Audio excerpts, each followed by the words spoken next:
que j'ai fait mon service militaire, je connais ce camp, dans tous les coins. Et j'étais l'homme qui rassemblait tous les Kalfaya chaque vendredi. Ça, c'est autant de l'ancien compte. Tous les magasins qui sont là-bas, je connais tout le contenu. Peut-être 13 ans, on peut modifier. Mais les armements, armement égale armement. Armement d'habillement égale l'habillement égale à l'habillement. Si c'est les habillements, c'est par là. Si c'est les armes, c'est par là. Mais il n'y a pas une poudrière. Depuis 2000, je suis au Kalfaya. 2002. Ce que je sais, il y a un magasin d'armement qui est au Kalfaya, Diallo, qui d'ailleurs n'est pas au sein de l'ancienne présidence, au temps du président Dadis. Et le chef magasinier n'était même pas lié à la présidence.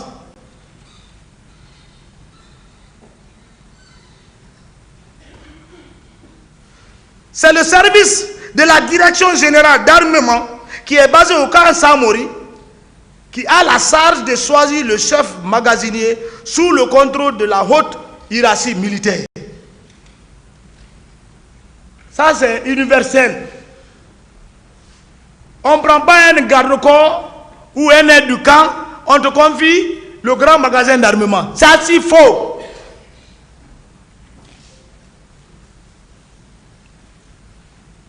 L'armement n'appartient pas à la présidence. L'armement, c'est pour l'armée. C'est pour l'État, pour la souveraineté. Il y a plusieurs armes. Quand on dit armement, ce n'est pas PMK seulement qui est là-bas. Il y a toutes les armes que je ne vais pas nommer. Donc, cette clé est sous la responsabilité de la direction d'armement. Il y a une direction d'armement au camp Samori. Ce n'est pas nous qui avons créé ça. Ils sont là. Jusqu'à présent, cette direction est là, qui coordonne toutes les armes qui sont dans les différents magasins, dans chaque unité du pays.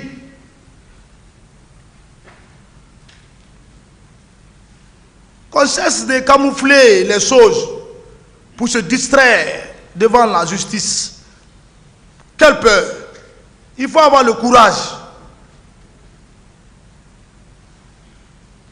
Alors, un individu ne peut pas prendre les armes au magasin d'armement sans l'ordre de la haute hiérarchie. Ça, c'est clair. Tu ne peux pas te lever par les fils du président ou bien neveu ou bien commandant ou bien aide du camp. Ouvrez les magasins là, je veux les armes. Jamais. Ça se passe par hiérarchie. La haute hiérarchie, le chef d'état-major général des armées doit être informé, le président de la République, le ministre de la Défense, ainsi de suite. Ça ne passera pas dans les coulisses. À plus forte, peut-être, le président de la République peut ordonner à tout moment, à tout lieu, et c'est exécutoire. Plusieurs militaires avaient même une arme avant même l'avènement du pouvoir du président Dadis. Cela soit clair.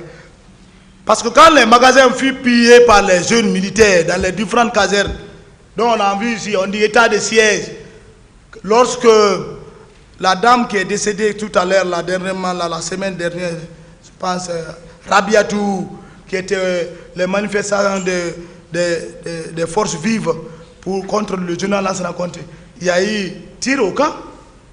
Les jeunes militaires se sont saisis des armes dans les magasins. On n'a pas retiré les armes là avec eux. Chacun était avec son arme jusqu'à l'avènement du pouvoir de Dadis. J'explique tout cela pour que le tribunal soit bien situé, car on parle ici des choses qui n'existent même pas. Même le jour du 3 décembre, m'a vu que je jouais au ballon. Pour vous dire que j'étais écarté. Le président a dit c'est sorti. Fou! 3 décembre. Je ne sais même pas où. Moi je ne connais même pas. Je joue au ballon. Je vous dis, moi je suis avec la jeunesse. On joue, c'était même, j'avais organisé un tournoi. Mon équipe était qualifiée en finale. Donc on jouait le football sur le goudron vers Sahara. On n'a même pas su si le président est sorti. Par où il est sorti? Pour Koundara. Je ne sais même pas comment le pouvoir là marche maintenant.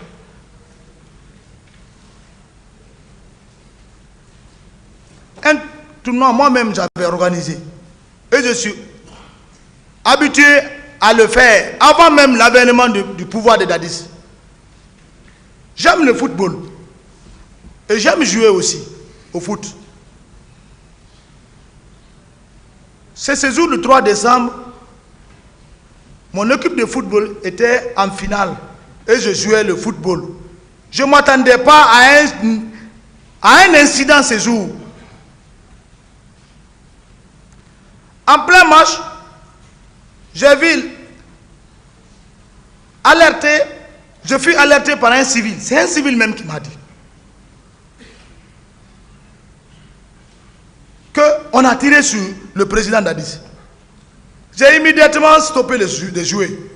Et j'ai rejoint la grande cour, c'est-à-dire dans l'enceinte de la présidence, où j'habitais.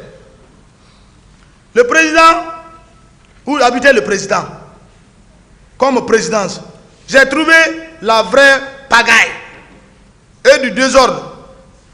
J'étais en maillot de foot, je suis parti directement dans ma chambre à la présidence où je me suis habillé en tenue militaire et descendre pour connaître de clair la situation et comment éviter le pire. J'ai eu à sensibiliser certains nombres de militaires. Car même le colonel Pivi n'était pas encore au camp Alpha Yaya Diallo. Le rôle que j'ai joué, c'est ce que je vais vous expliquer. Je n'explique pas le rôle de quelqu'un ici. Ce que j'ai fait. Dans cette tohiboïde militaire, personne n'avait pas confiance à l'autre. La tête, on dit, le président est mort. Donc, dans cet état, personne ne va porter confiance à son ami. Il va voir que peut-être lui, il est complice, ou bien l'autre est complice. Chacun a doute à l'autre. Certains même cherchaient à m'abattre. Car c'est le commandant Toumba qui a tiré sur le président. Mais, regardez Marcel. Certains disent, regardez Marcel, c'est son ami. Il fait partie. Ce groupe me cherchait coûte à coûte à m'éliminer. Immédiatement. Si j'entends les gens dire, Marcel a fait ci, Marcel qui a tué Begré, ça me ronge. Moi-même, c'est ma tête qu'on voulait.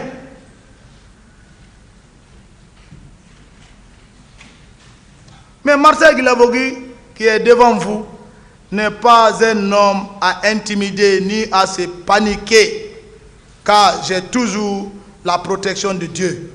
Le Saint-Esprit est la puissance de Dieu qui est sur moi.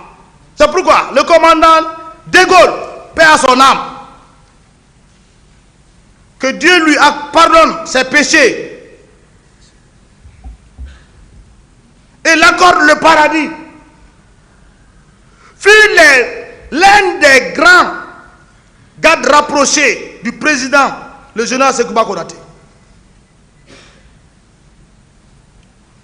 Le grand soldat. Le général Sekouba, c'est un vrai soldat. Oui, il faut le dire, parce que ça fait mal à certains. Mais c'est le vrai soldat.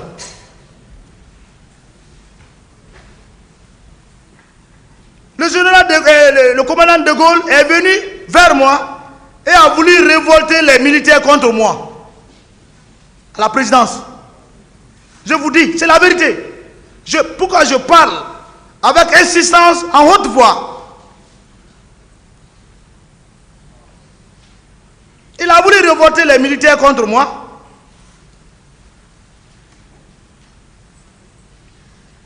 Sur place, il dit, Marcel, c'est ce que vous avez fait au président Dadis?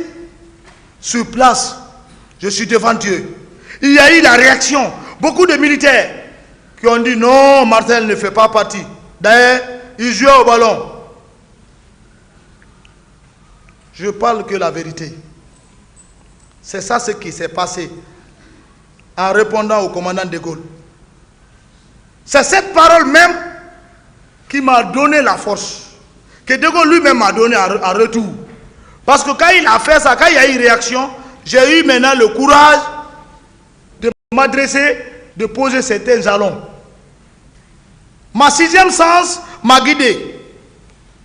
Et j'ai appelé le commandant Toumba. Peut-être c'est lui qui m'a appelé. En tout cas, il y a eu communication entre moi et lui. Dès qu'il a vu mes appels, il a décroché. Ça, c'est autant chaud. Personne ne pouvait rentrer au camp. Si je voulais prendre le pouvoir, ce jour-là, j'allais prendre le pouvoir. Celui qui vient, je m'en roule, j'ai dit arrêtez-le. Il fait partie. Envoyez. Si je voulais pagailler. Mais je ne suis pas un homme affamé du pouvoir. J'avais toute la latitude de prendre le pouvoir. Il faut que je déclare cela. Tu viens, j'avais bloqué la rentrée, la sortie. Tu rentres, je te prends, je te fous dedans. Tu viens, je te prends, je te fous dedans. Et puis je fais une déclaration. Mais je ne l'ai pas fait. J'ai appelé Toumba. J'ai mis sur haut-parleur pour me justifier aux yeux de plusieurs militaires que je ne suis pas du tout mêlé ni informé de l'incident entre le président Dadis et le commandant Toumba. Voici notre conversation. Téléphonique à l'époque. Rec. Allô? J'ai appris que ça tire à Kaloum. Rec me répond. Oui, tous ceux qui sont venus m'arrêter, je les ai tués tous. J'ai dit, et le papa? Ça dit le président Dadis. Rec me répond, même lui. J'ai répondu, la troupe n'est pas contente de ce que tu as fait. Rec me répond, en bon malinqué. Aide-moi. J'ai répondu, comment pourrais-je t'aider? La troupe n'est pas contente.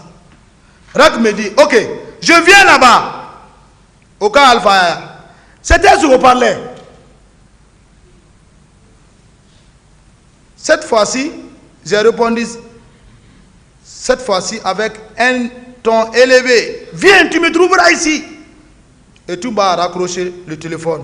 Et tout le monde a compris que je suis de rien dans la situation et j'ai eu la force de commandement sur place. Mais quand Toumba a dit, je viens, avant qu'il y ait 1 heure, 2 heures, j'ai vu, ça commence à fuir. Le camp, on dit, viens quoi. On dit, Toumba a dit, il va mère. Donc, chacun sait par où il va sortir. Il va sortir vers Bambeto, ou bien il va sortir vers le camp Imbaya, ou bien par là. Donc, les plus peureux là, ce n'est pas la tenue, mes frères.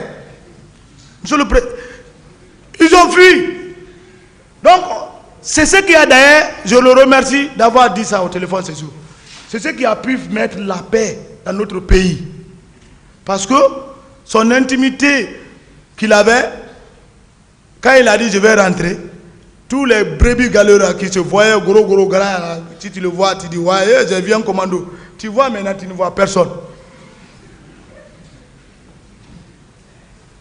Le colonel Piu est là. Il est rentré au camp. Il a joué un grand rôle ce jour aussi. Il s'est assis à la porte de la présidence. Je lui ai dit, mon colonel, j'ai dit, grand frère, on est derrière vous. Tout ce que vous dites, c'est ce que nous allons faire. Ce que j'ai dit au colonel Coplan, le grand. C'est un grand homme. On s'est compris, on a mis la paix, mettre la sécurité. On a fait presque plus de combien de semaines, on passe la nuit devant la présidence. Il est là. C'était peu d'hommes. Tous ceux qui étaient là pour affamer pour l'argent ont quitté. Nous on est restés combien de mois, combien de jours Avant que le général Sekouba Konaté ne rentre à Conakry. J'étais là toute une nuit, 2 jours, 3 jours, 4 jours. Bref, monsieur le président, à ce soeur, je pouvais prendre ce pouvoir ces jours quand j'avais maîtrisé tout le camp Alpha Air. Mais moi, je suis un homme qui ne trahit pas. Et je sais bien, beaucoup m'écoutent parmi les militaires que je voulais prendre le pouvoir. Oui, c'est la vérité. Bref, j'ai appris au Talki que le président est au camp Samori. Il est blessé. Immédiatement, il y avait une pick-up dont j'ai donné des ordres à certains militaires d'aller sécuriser le camp Samori. S'ils ne sont pas au courant, je vais les mettre au courant pour les premiers soins. Et c'est ce qu'il fit faire. C'est du camp Samori que le président Dadis a reçu les premiers soins et fut embarqué dans l'hélico pour la base militaire. Devant même ces hommes que j'ai envoyés. Parce que j'étais en communication Talki avec eux pour sa sécurité. Parce que si je quittais la base, c'était fini. D'autres allaient profiter. Le camp Alpha. Donc j'ai envoyé les prescripteurs. Moi, je me rends compte au Talki. Et je les parle. C'est ce que j'ai joué. J'ai mis la paix dans ce pays. Sinon, c'était de catastrophe. Et je souffre aujourd'hui dans ça. Par le bienfait que j'ai fait.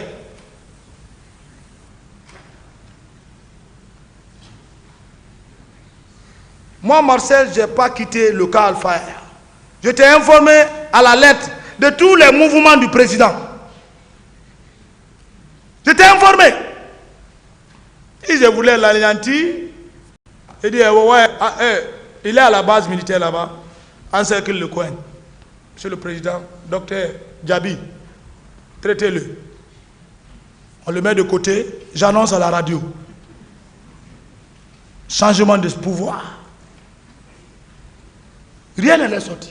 Le peuple allait réclamer. Ouais, parce qu'il y a eu les victimes. C'est eux-mêmes qui allaient applaudir. Mais je n'ai pas fait. Pourquoi je souffre alors? Pourquoi je suis en prison jusqu'à présent? Le bienfait que j'ai fait est retombé sur moi. J'accepte. C'est le destin. C'est quelque temps que je me suis rappelé tout à l'heure que j'ai vu l'ex-ministre Papa Koli.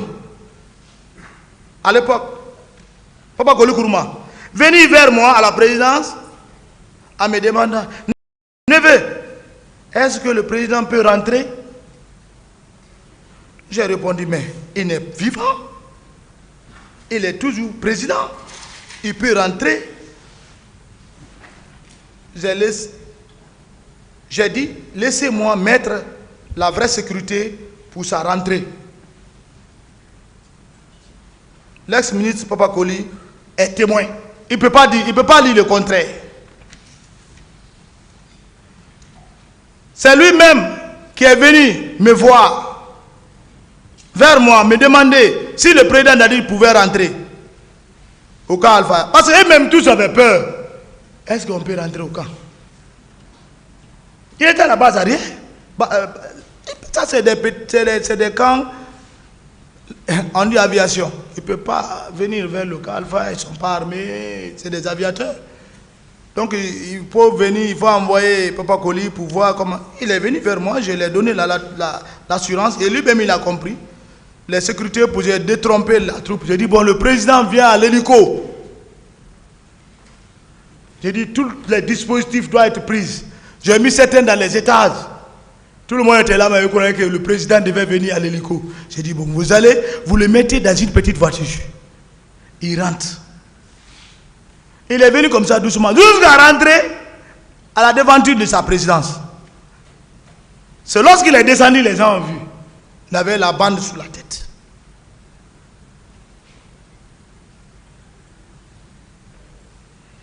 Si Papa Koli est sincère, il sait ce que je dis, c'est la vérité. Il ne dira pas le contraire. Je n'ai pas arrêté quelqu'un. Je n'ai pas torturé quelqu'un. Les gens disent, ah, je ne suis pas allé même au 32 escaliers. Je n'ai pas assisté au moment de l'arrestation des Bégrés, qui sont morts. Je ne connais même pas. Parce que moi-même, je ne pouvais même pas quitter la base. Je quitte, c'est fini. Il y avait d'autres même qui voulaient. Le pouvoir militaire, si tu ne fais pas attention, ce n'est pas un groupe qui est derrière toi. Tous ceux qui sont derrière toi ne sont pas sincères avec toi. Il y a d'autres même qui cherchent rapidement que tu tombes, qui prennent le pouvoir. Il y avait tellement de groupes. Donc, je ne pouvais pas quitter. Tout ce qui s'est passé, les arrestations là, les tortures là, c'est... Regardez, c'est quelqu'un, je ne sais pas, qui m'avait montré ça un jour en 2022, je ne sais pas, une vidéo où on a attaché Bégré. Regardez la vidéo si vous me trouvez là-bas. Mais parmi d'autres, nous ici, sont dans cette vidéo. Moi, je ne peux pas traiter un frère militaire comme ça. Même celui qu'on appelle, le deuxième nom qu'on appelle ici, je ne sais pas si c'est... C'est moi qui l'ai sauvé, ils ont voulu l'assassiner. Parce qu'on a trouvé un passeport simplement avec lui. Il dit, mon commandant, hé, Marcel. J'ai dit quoi? Il veut me tuer. J'ai dit quoi? J'ai dit quoi? Ah non, il a le passeport. J'ai dit, mec, s'il a le passeport, il n'a pas droit à avoir le passeport. Si toi tu n'as pas le passeport, mon frère, c'est un passeport. Laisse l'autre en paix. Quand je monte maintenant, lui, quand je monte, il monte. Quand je descends, il descend. Quand on a fait un peu de temps, je lui ai dit, hé, tu ne peux pas continuer de casse-casse là. Quitte d'abord ici.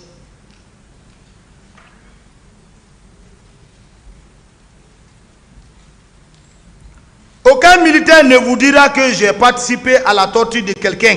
Moi-même, j'étais à la cible. Pour certains, pour la protection de Dieu, je suis vivant.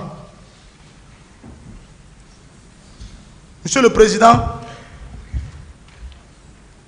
si je prenais la parole pour ne pas abuser sur votre temps, c'est ce que, pour le moment, si j'ai oublié, au moment des questions, je pourrais répondre à certaines choses. Je vous remercie. Silence, s'il vous plaît. Le tribunal renvoie cette affaire au 11 juin 2023 pour la suite des débats. L'audience est levée.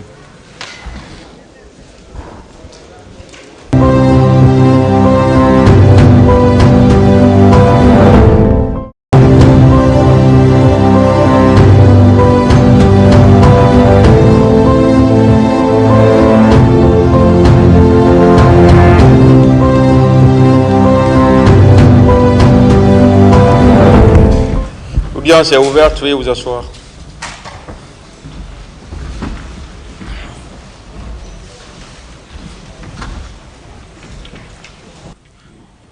Ministère public contre M. C.C. Raphaël Ava, M. Alphamadou Baldé, M. Marcel Guilavogui, M. Claude Pivi, M. Moussa Kiegboro Kamara, M. Ibrahim Kamaradi Kalonzo, M. Abouakar Diakité Di Toumba, M. Blaise Goumou, M. Moussa Dadis Kamara, M. Mamadou Aliou Keita, M. Abdoulaye Chérif Giabi, M. Paul Mansa Guilavogui. Parti civil, M. Ouribaï Loba et plusieurs autres. La Fédération internationale des ligues de droits de l'homme, FIDH. L'Organisation guinéenne de défense des droits de l'homme et du citoyen, OGDH. L'Association des parents victimes et amis du 28 septembre 2009 à VIPA. M. Marcel Guilavogui.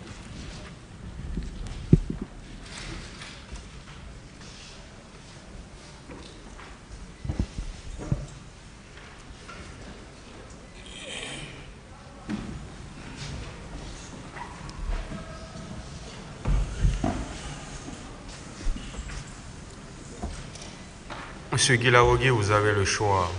Je vais m'arrêter un peu. Ministère public, des questions pour l'accusé.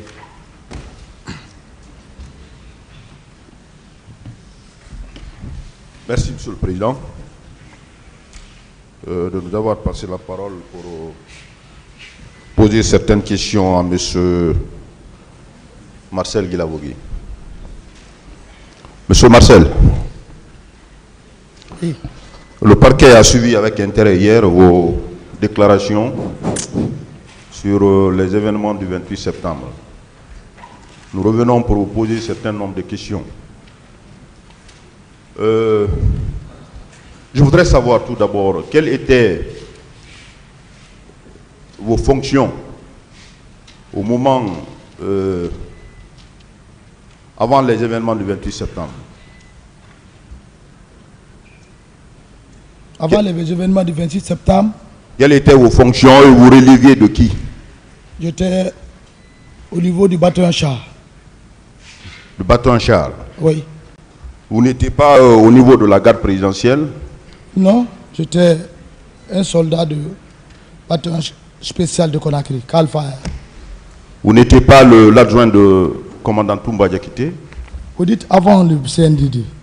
Non, je parle de avant les événements du 28 septembre. Ah, ok, avant les événements du 28 septembre, j'étais comme garde-corps. Vous étiez comme garde-corps? Oui. Vous appartenez donc à la garde présidentielle? Oui. Et vous étiez l'adjoint de commandant Toumba Diakité? Je n'étais pas adjoint. Vous n'étiez pas adjoint? Oui. Mais vous faisiez partie de la garde De présidentielle? la garde, oui. Jusqu'à quel moment vous étiez dans la garde présidentielle? Jusqu'à quel moment ça? Je ne comprends pas la question. Bien, tout au long de la transition, vous étiez dans la garde présidentielle. Oui, c'est nous qui avons pris le pouvoir. C'est nous qui étions là.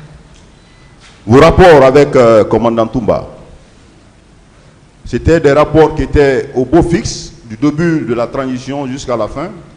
Bon, le commandant Toumba et moi, il n'y a pas eu de problème Il n'y a pas eu de problème. à mon niveau. À votre niveau? Oui. M. Toumba a déclaré ici, à un moment de la transition, que les relations se sont effritées. Qu'est-ce que vous en dites? Que vous étiez loin de lui? Non, Il n'y avait plus de relation entre vous? non, il n'y a pas eu ça entre moi et le commandant Toumba. Il n'y en a pas eu? Il n'y a pas eu ça.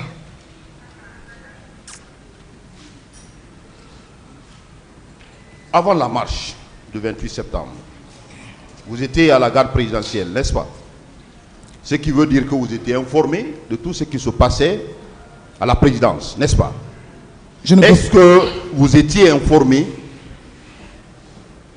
de l'idée des leaders d'organiser une marche le 28 septembre? Bien, depuis hier, je vous ai dit, moi, je n'étais pas informé de la marche des leaders. Vous n'étiez pas informé? De tout. Vous n'étiez pas également informé d'une quelconque réunion?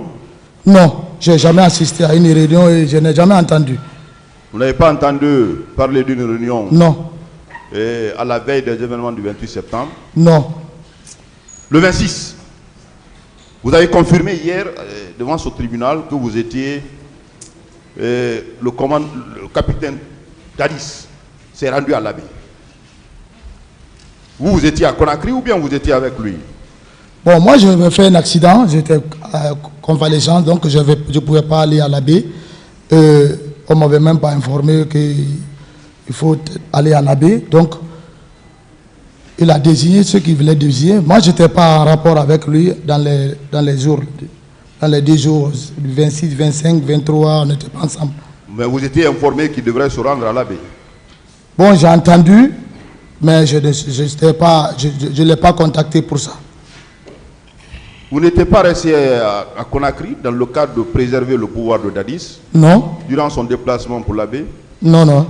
À Conakry, vous n'êtes pas resté pour veiller à ce que le pouvoir soit maintenu jusqu'à son retour? Mais je ne suis pas chef d'état-major, général des armées. Vous avez parlé hier de la présence de certains éléments de Caléa avant le 28 septembre. Confirmez-vous? Oui, bon, vous savez, la présidence avant est constituée de deux étages chacun. Et en tout, ça faisait 200 logements. Et notre bâtiment, il n'y a qu'un seul bâtiment qui est entre nous et le bâtiment du président. Mais quand tu montes là-haut, en deuxième étage, tu pourras voir l'atmosphère. Quand il y a des corps étrangers parmi vous, tu pourrais recevoir, parce qu'il faut être militaire pour détecter qui est corps étranger, qui n'est pas corps étranger. Ben, il y avait les soldats. Bon, un soldat, dès que tu le vois, tu vas savoir que c'est un soldat. Bon, pour moi, c'était des soldats qui ont fini la commune de base, qui ont rejoint le camp.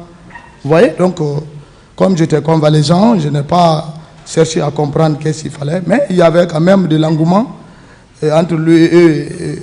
Je voyais, comment dirais-je, Feu Makambo, il était toujours avec eux, donc je me suis dit que le président est au courant, donc c'est ça, parce que c'était son chargé d'opération.